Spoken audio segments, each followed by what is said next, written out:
Imagine a world where opulence is a facade for exploitation, and your wedding day the beginning of a nightmare. What if the palatial home you entered as a bride becomes your prison, and the man who vowed to cherish you becomes your tormentor?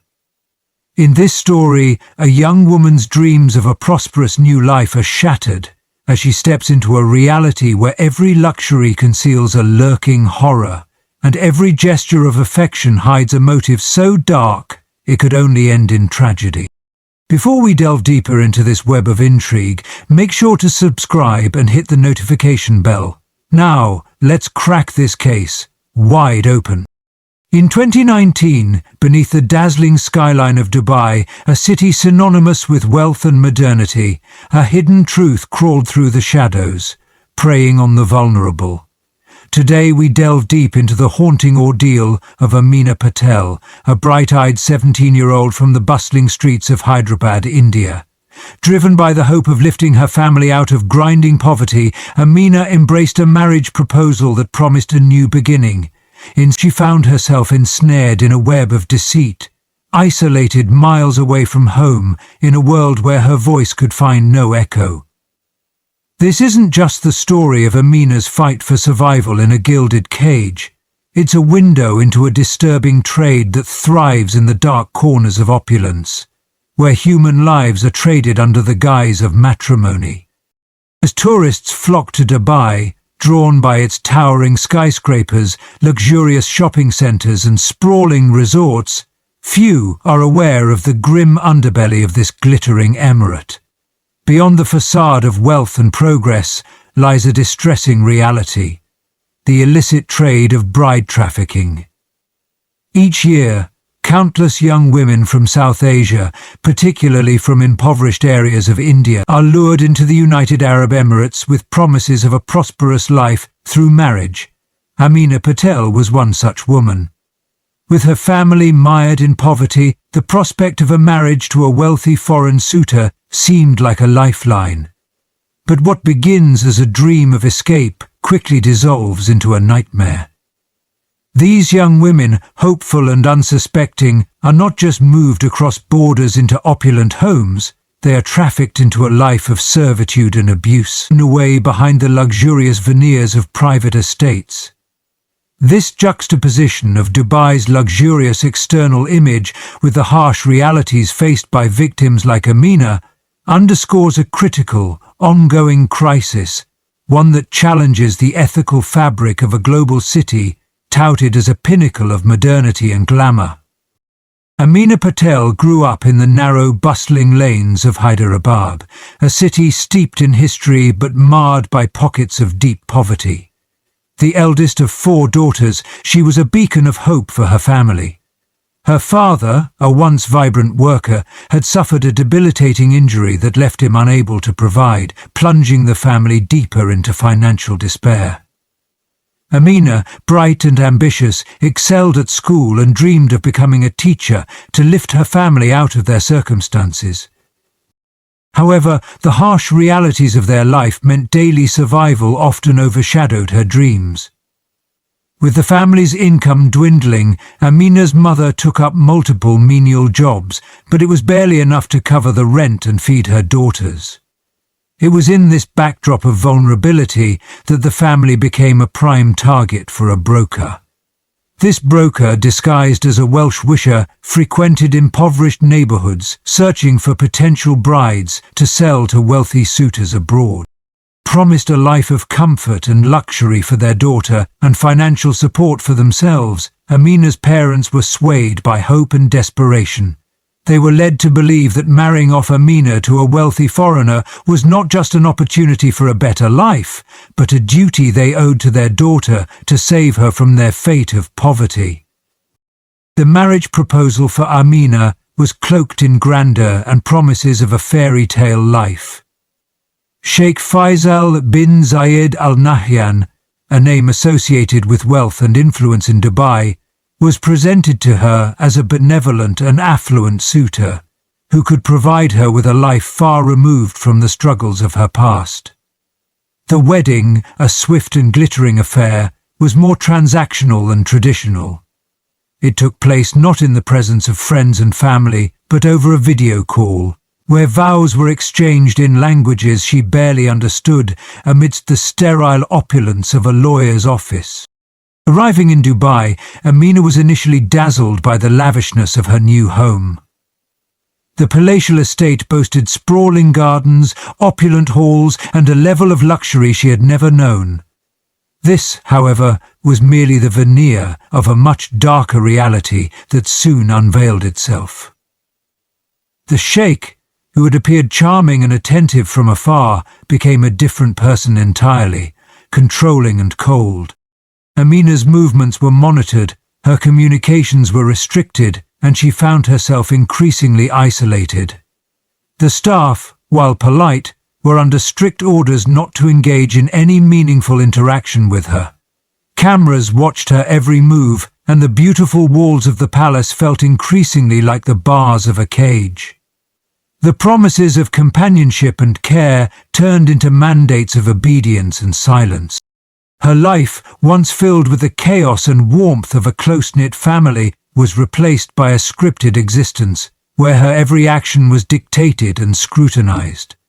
The opulence that once seemed a dream turned into a gilded nightmare as the reality of her situation became painfully clear. She was not a cherished wife, but a purchased possession, hidden away and controlled by a man whose love was as false as the freedom he had promised. Stretching up, Pascal reached around to control Beaumont's arm. She clenched her fingers in pain. She pushed. As the days turned into weeks, Amina's initial shock at her restricted new life began to morph into a deeper, more persistent dread. Sheikh Faisal's demeanor shifted dramatically once the illusion of the honeymoon phase dissolved. What began as strict scheduling and controlled appearances soon escalated into outright verbal assaults and chilling threats. His obsession with perfecting Amina into an ideal submissive wife became the dark undercurrent of their daily interactions. The surveillance she initially faced grew more invasive. Cameras and microphones were not merely for security, but tools to monitor her every word and action. The Sheikh, once distant yet polite, now frequently erupted in fits of rage over minor perceived infractions. A forgotten word in Arabic, a moment's hesitation in affirming his commands, or even a lack of enthusiasm in her smiles. Every violence entered the equation subtly at first. Sharp words, a harsh grab of the arm, a sudden shout that would make her flinch. But as Amina struggled to adjust to the impossible standards set for her, these moments grew into frequent and frightening episodes. Bruises formed beneath her clothes, each one a stark reminder of her reality, hidden just as carefully as her true feelings. Her days were punctuated by the Sheikh's unpredictable moods. One day he would shower her with gifts, a dress, jewelry, a brief outing under strict supervision, only to switch to cold disdain or explosive anger the next. These cycles of kindness, followed by cruelty, kept Amina off balance, unsure and insecure, which further isolated her emotionally and psychologically. The staff, though seemingly sympathetic, kept their distance, adhering strictly to the Sheikh's directives. Amina's attempts to reach out for help or even form a connection were met with averted gazes and hushed voices. They too feared the Sheikh's wrath, and their own precarious positions within the household hierarchy dissuaded any thoughts of aid. In this luxurious prison, Amina's reality became one of survival. Each day she learned to mask her pain with the facade of compliance, hoping to avoid provocation. But as the abuse escalated, so too did her sense of desperation, leading her to take covert actions that she hoped might someday lead to her freedom, or at least alert the world to her plight. In the depths of her despair, Amina found a sliver of defiance that sparked a daring act of resistance. With a hidden smartphone, a risky possession she managed to keep concealed from the Sheikh and his staff, she began to document her ordeal. Each secret recording was a monumental risk. Discovery would have meant severe repercussions. Yet she pressed on, driven by the hope that her voice might someday reach beyond the high walls that imprisoned her. Amina's recordings were a catalogue of cruelty.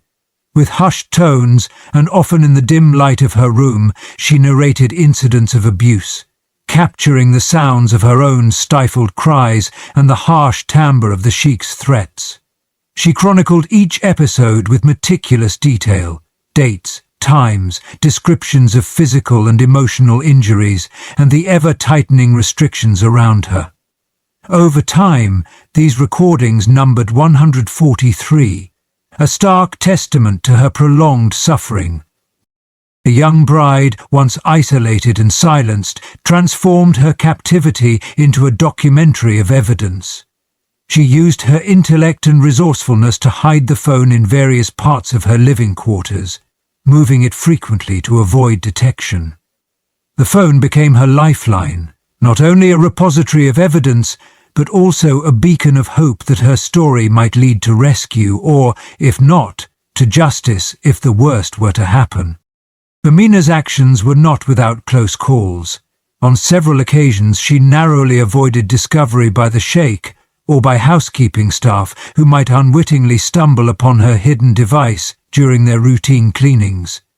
Each close encounter with discovery reinforced the peril of her situation, but also the vital importance of her secret project. These recordings, should they be found, were intended to reveal the truth about her life under the Sheikh's control. A truth that contrasted sharply with the facade of opulence and harmony presented to the outside world. Amina's quiet courage in documenting her suffering highlights not only her resilience, but also her desperate desire for justice and her hope to prevent others from falling into similar traps. Tragedy struck when Amina Patel, still a teenager, was found lifeless in her ornate prison, the gilded walls of the Sheikh's palace hiding the grim reality of her demise. Her death marked a sorrowful end to her silent cries for help, cries that went unheard until it was too late. However, the hidden phone that she had so carefully concealed became the key to unveiling the truth behind her tragic end. When authorities were alerted to the situation and began their investigation, they discovered the hidden device containing all 143 recordings. These recordings painted a harrowing picture of the life Amina endured under the Sheikh's control and became pivotal evidence in the case. The digital diary of abuse not only corroborated the physical evidence found at the scene, but also provided a chilling, first-person account of Amina's suffering. The impact of the recordings was immediate and profound.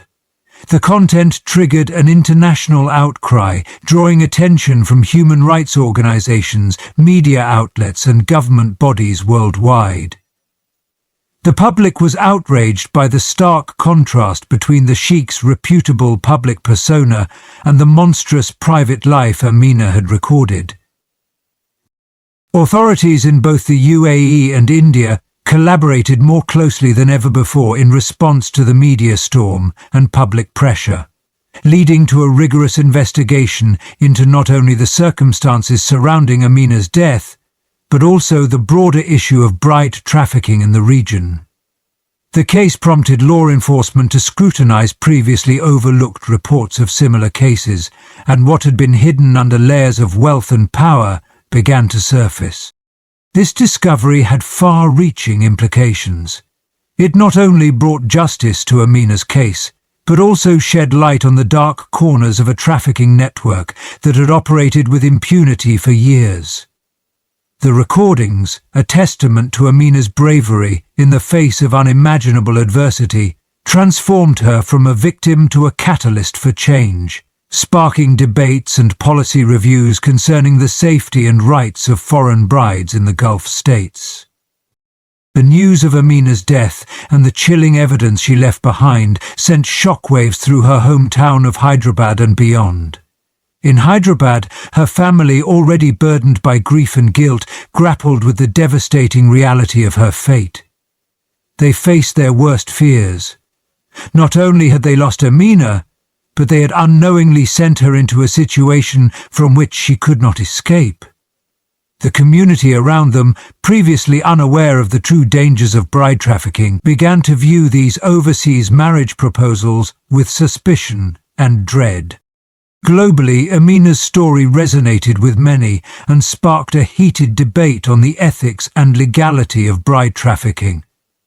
Human rights organizations stepped up their campaigns, using Amina's recordings as a powerful narrative to push for stricter regulations and better protection for women in similar situations. Social media platforms buzzed with discussions and calls for action, and the public outcry led to diplomatic dialogues between India and the UAE, focusing on improving the oversight and transparency of transnational marriages. The reaction also had a significant impact on legal frameworks. Governments in both countries faced pressure to tighten laws around human trafficking and to ensure better protective measures for brides moving abroad. Seminars, workshops, and awareness campaigns were initiated, aimed at educating potential brides and their families about the risks involved in such arrangements. Moreover, Amina's tragic story encouraged more women to come forward with their own experiences of abuse and exploitation in foreign marriages. These testimonies added to the growing clamour for change, contributing to a broader understanding of the scale and severity of the issue. In the media, documentaries, articles, and news segments dedicated to Amina's life and death brought the issue to a wider audience, ensuring that her story would not be forgotten. Amina became a symbol of the fight against bride trafficking, her legacy a poignant reminder of the need for vigilance and action to protect the most vulnerable among us. Reflect on this. How many more Aminas are out there, silenced behind golden curtains, their pleas for help unheard? What happened to Amina Patel is not just a tragic anomaly, it's a stark indicator of a pervasive problem that exists across borders, hidden beneath the surface of societal norms and international relations.